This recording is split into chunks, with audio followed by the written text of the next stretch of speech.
اللهم صل وسلم على سيدنا محمد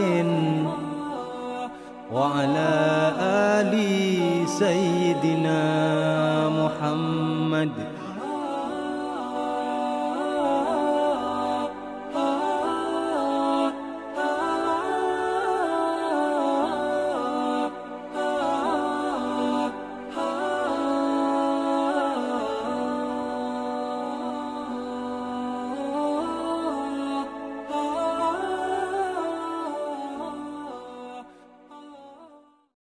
Bismillahirrahmanirrahim.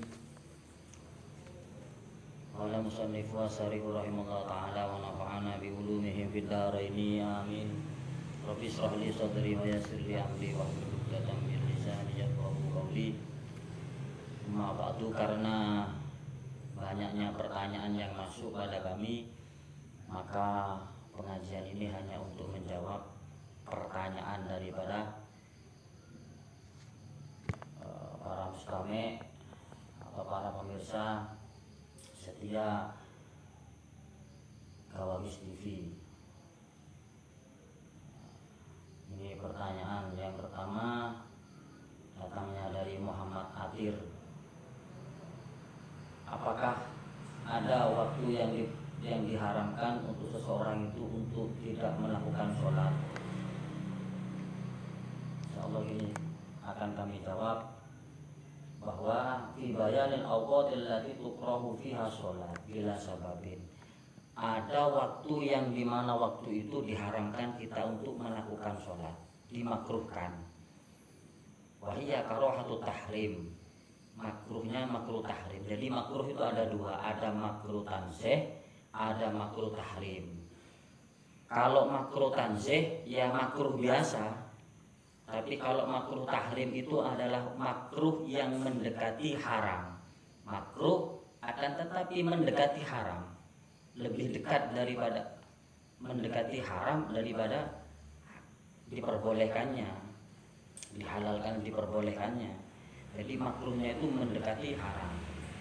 Yang apa itu saja waktu yang mendekati haram? Misal ada seseorang sholat sunat, akan tetapi sholat, misal ada seseorang sholat Jumat dan dia mau sholat sunnah. Sholat sunnah itu sholat qobliyah Jumat, sholat qobliyah Jumat. Akan tetapi imam itu sudah membaca khutbah, imam sedang membaca khutbah, ada seseorang datang telat dan dia sholat sunnah qobliyah Jumat. Nah itu makruh hukumnya. Makruhnya makruh tahrim, makruh yang mendekati haram. Karena sholat qobliyah Jumat itu hukumnya sunat, sedangkan mendengarkan khotib atau imam berkhutbah itu wajib.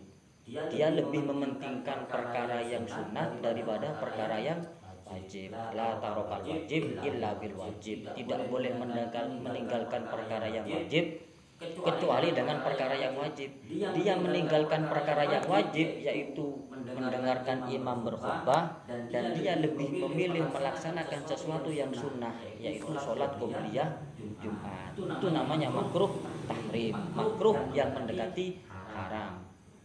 Kalau seperti itu lebih baik kita untuk tidak sholat qobliyah Jumat. Akan tetapi ketika kita sholat tahiyatul masjid itu diperbolehkan, tapi tidak boleh sampai lama. Jadi harus dipercepat. Jadi bacaannya, sujudnya, rukuknya itu dipercepat agar supaya kita itu fokus mendengarkan imam berkhutbah. Meskipun khutbahnya tadi dengan memakai bahasa Arab, tidak memahamkan sekalipun, kita wajib untuk mendengarkan. Itu namanya makruh tahrim, makruh yang mendekati haram. Juga makruh waktu yang dimakruhkan, yang makruhnya makruh tahrim tanpa sebab, ya, tanpa sebab, yaitu kita sholat setelah kita melaksanakan sholat asar. Misal kita sudah melaksanakan sholat asar, lalu kita itu melakukan sholat sunnah yang lain. tanpa ada sebab, maka hukumnya adalah makruh. Makruhnya makruh tahrim. Misal ada seseorang yang saking khusyuknya sholat, dia setelah sholat asar dia melakukan ba'diyah, padahal ba'diyah asar itu tidak ada. Atau dia itu melakukan sholat sunnah yang lain setelah sholat asar, itu hukumnya makruh. Makruhnya makruh tahrim, makruh yang mendekati haram, karena itu tidak ada sebab. Nah, misal sekarang ada seseorang yang sudah melaksanakan sholat asar, lalu dia sholat jenazah, itu tidak masalah, tidak apa-apa. Kenapa? Karena dia melaksanakan sholat ada sebabnya. Jadi kalau sholat setelah sholat asar itu adalah makruh ya, waktu yang diharamkan, makruh waktu yang dimakruhkan, makruhnya makruh tahrim, makruh yang mendekati haram untuk melakukan sholat apapun bentuknya, kecuali ada sebab. Sebab itu apa? Misal ada orang mati dan kita sholat asar dulu, setelah sholat asar kita sholat jenazah, itu tidak masalah, tidak apa-apa. Akan tetapi kalau tidak ada sebab kita langsung sholat, misal sholat ba'diyah, sedangkan ba'diyah itu tidak ada ba'diyah asar, dia sholat atau sholat yang lain, sholat sunnah yang lain atau sholat apapun, meskipun dia sholat sunnah setelah wudhu, setelah sholat asar dia batal, dia sholat wudhu lalu dia sholat, itu tetap tidak boleh, karena itu waktu yang diharamkan, waktunya makruhnya makruh tahrim, makruh yang diharamkan, seperti itu. Terus kita sholat setelah sholat subuh.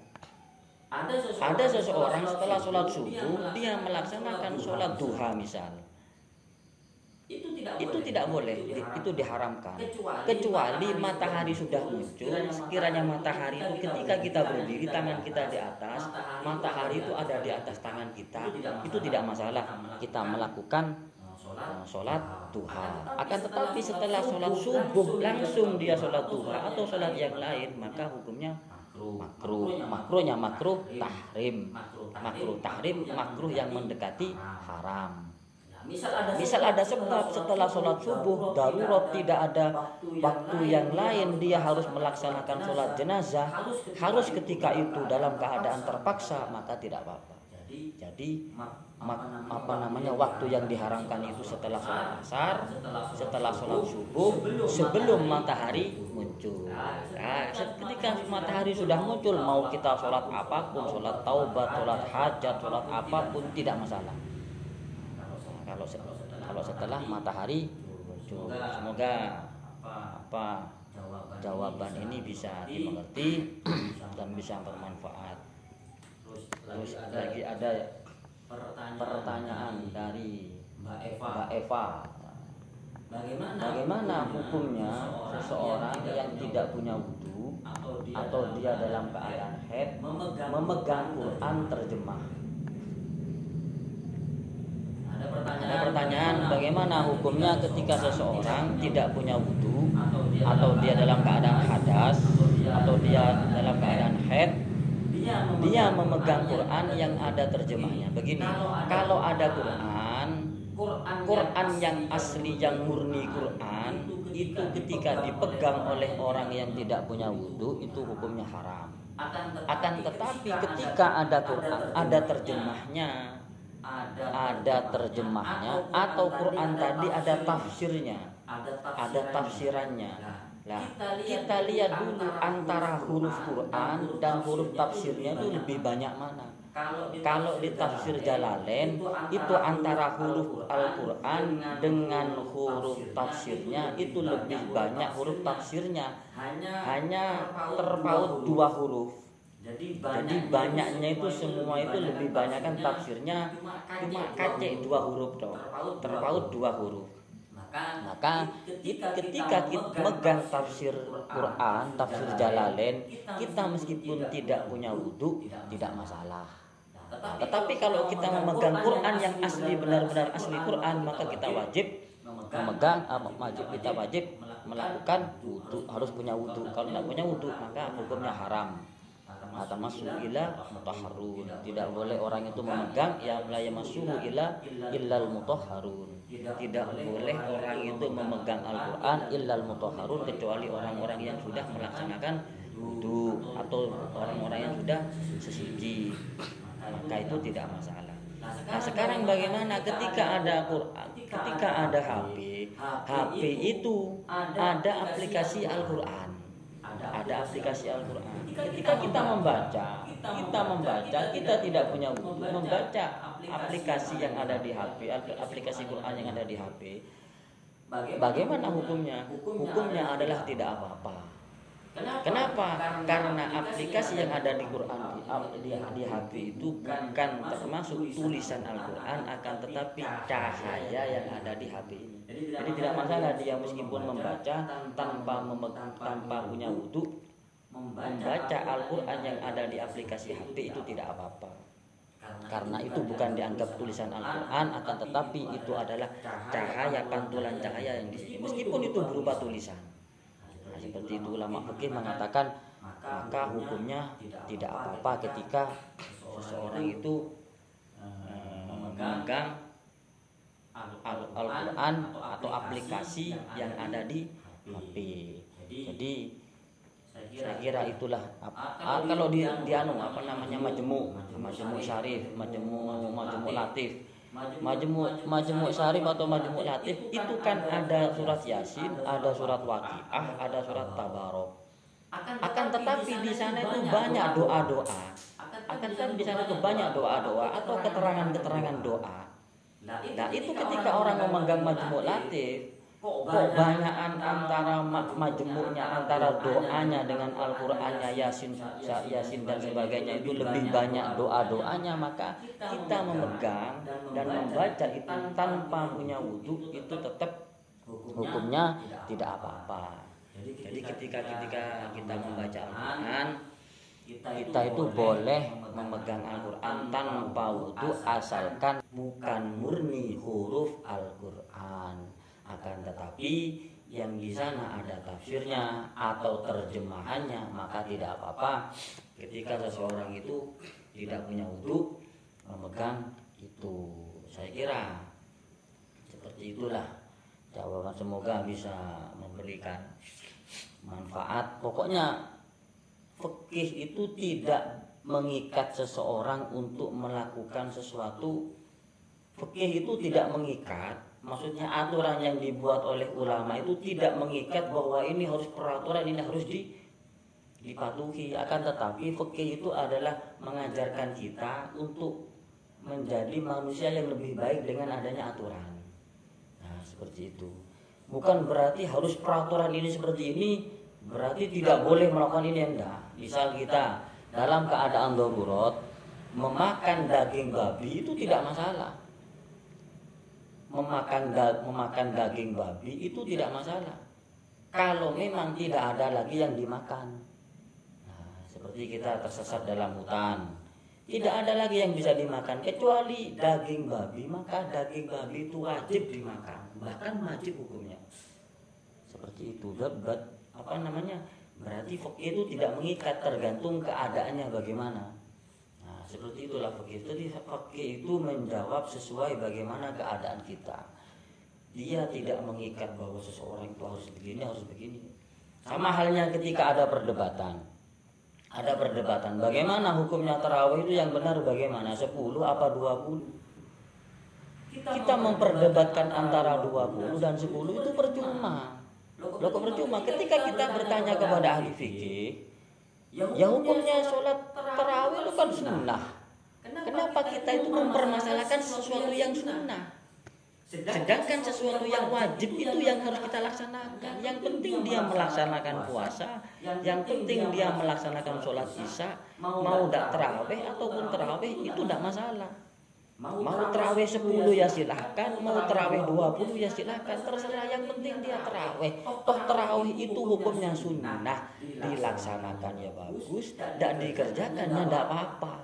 Namanya sunnah kok. Jadi kita itu jangan sampai memperdebatkan sesuatu yang sunnah itu yang memang tidak perlu diperdebatkan. Seperti seperti itu. Misal kita memperdebatkan, dari dulu kita itu selalu memperdebatkan masalah kunut. Kunut itu wajib, harus, kalau enggak sah ini. Nah, kunut itu sesuatu yang sunnah, tidak perlu diperdebatkan. Yang diperdebatkan itu adalah ketika seseorang itu tidak melaksanakan sholat subuh, itu yang harus diperdebatkan.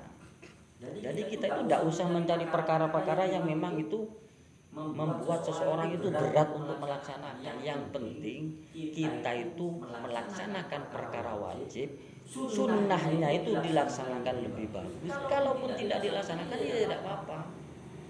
Yang tidak terawih tidak apa-apa kok. Yang penting puasa, yang penting sholat fardu. Jadi kalau tanya bagaimana hukumnya terawih, sunnah. Bagaimana kalau saya itu sholat terawih sebenarnya? Ya tidak masalah. Bagaimana kalau saya itu sholat terawihnya 2 ya bagus. Terus yang tidak bagus yang bagaimana? Yang tidak bagus itu yang tidak sholat. Itu. Yang tidak bagus itu yang tidak sholat. Yang orang yang sudah sholat ya sudah selesai. Yang penting kita mengikuti apa yang diajarkan oleh Nabi, yang diajarkan oleh Al-Quran, apa yang ditetapkan oleh para ulama, itu kita laksanakan. Kalaupun itu kita tidak mampu untuk melaksanakannya, asalkan itu perkara sunnah, ya sudah, tidak usah diperdebatkan lagi. Kita mau sholat duha ya alhamdulillah, tidak mau sholat duha ya tidak apa-apa, yang penting sholat subuh. Jadi kita itu jangan sampai mempermasalahkan sesuatu yang memang tidak perlu untuk dipermasalahkan. Karena masalah kita sudah banyak, jadi kita itu tidak perlu mempermasalahkan sesuatu yang tidak perlu untuk dipermasalahkan. Itu saya kira seperti itu. Tidak usah dibuat ribut. Yang penting kita enak melaksanakannya, sudah selesai. Jadi tidak perlu kita memperpanjang perdebatan antara ulama. Misal ulama yang mengatakan haram ya tetap akan haram, yang mengatakan halal ya tetap akan halal. Ulama yang mengatakan rokok itu haram ya sudah haram, dipaksa apapun ya tetap haram. Yang mengatakan halal ya sudah halal. Lah kita menyalahkan yang halal ini apa dasarnya? Dia juga sama-sama ulama kok. Kita menyalahkan orang yang mengharamkan ya sudah benar itu. Begitu, kita jangan masuk kepada khilafnya para ulama. Al-khuruju minal khilaf mustahabun. Keluar dari khilafnya ulama, perbedaan antara ulama itu mustahabun. Kita disunahkan. Kalau memang kita suka merokok, ya sudah kita rokokan. Kalau kita tidak suka rokok, ya sudah kita tidak suka rokokan. Jangan yang tidak suka merokok ini mengharamkan orang yang merokok. Jangan kita yang suka merokok ini menyalahkan orang yang tidak merokok. Tidak merokok itu bagus, merokok pun tidak masalah. Jadi seperti itu. Jadi saya kira kita itu tidak usah memperdebatkan sesuatu yang tidak perlu diperdebatkan. Seperti itu. Yang penting kita itu ngaji harus ada sanadnya. Laulal isnad laqala man sa'a masa'a. Tanpa sanad kita itu akan ngomong seenaknya saja, sebisanya, seenak mulut dia ngomong. Nah, ini pernah terjadi di televisi, di mana ada seorang ya tokoh masyarakat, ya bisa dikatakan ustadzah. Dia ditanya bagaimana hukumnya ketika seorang lelaki berhubungan dengan istrinya, lalu si lelaki itu si lelaki itu tidak sengaja meminum air susu daripada istrinya. Ada pertanyaan seperti itu. Haram apa halal? Lalu dijawab oleh si ustadzah tadi. Dia mengatakan ya haram. Dengan sendirinya kamu akan menjadi akan tertalak kamu. Dengan sendirinya suami kamu itu akan menjadi anak kamu gara-gara dia meminum susu kamu. Ini adalah sesuatu yang salah kaprah. Kalau ada seseorang lelaki ataupun siapapun meminum susunya perempuan, meminum asinya perempuan, kalau dia masih usia 2 tahun, maka anak kecil yang meminum asi daripada perempuan itu menjadi anak atau menjadi rodok daripada itu. menjadi anak suson, anak yang menyusui seperti itu. Maka ketika dia besar, itu ketika dia memegang orang yang menyusui itu tidak batal. Ada anak lelaki umur 2 tahun nyusu kepada seorang perempuan. Umurnya 2 tahun ya, umur 2 tahun dia nyusu kepada seorang perempuan. Apa namanya, minum ASI perempuan. Ketika dia besar, dia tidak boleh menikah dengan anaknya si perempuan itu, anaknya si ibu tadi. Dan dia ketika punya wudhu, dia tidak batal ketika bersentuhan atau salaman dengan si ibu tadi. Itu kalau usia 2 tahun. Kalau usianya itu 3 tahun sampai ke atas, itu ketika meminum air susu si ibu, maka anak tadi tidak bisa dikatakan rodok, tidak bisa dikatakan anak susun daripada si ibu tadi. Ketika dia umur 3 tahun meminum susu daripada ASI daripada si ibu, ketika dia besar, dia salaman, dia bersentuhan dengan anak perempuan daripada si ibu, itu ya batal.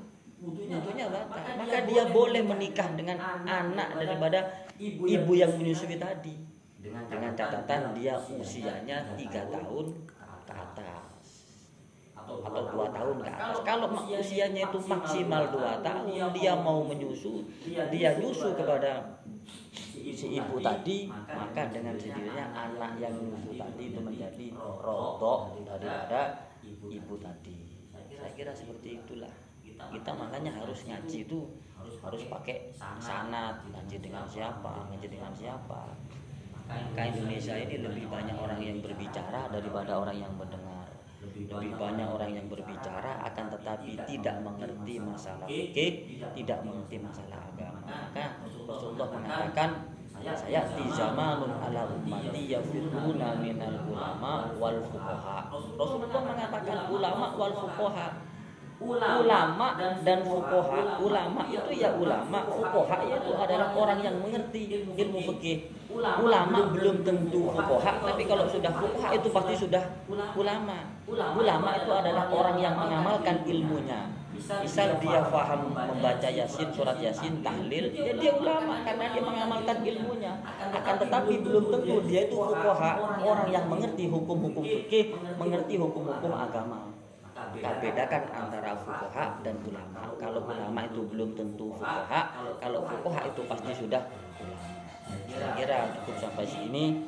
Apabila ada salahnya, yang mohon kritik dan sarannya. Ada ini. Wassalamualaikum warahmatullahi wabarakatuh.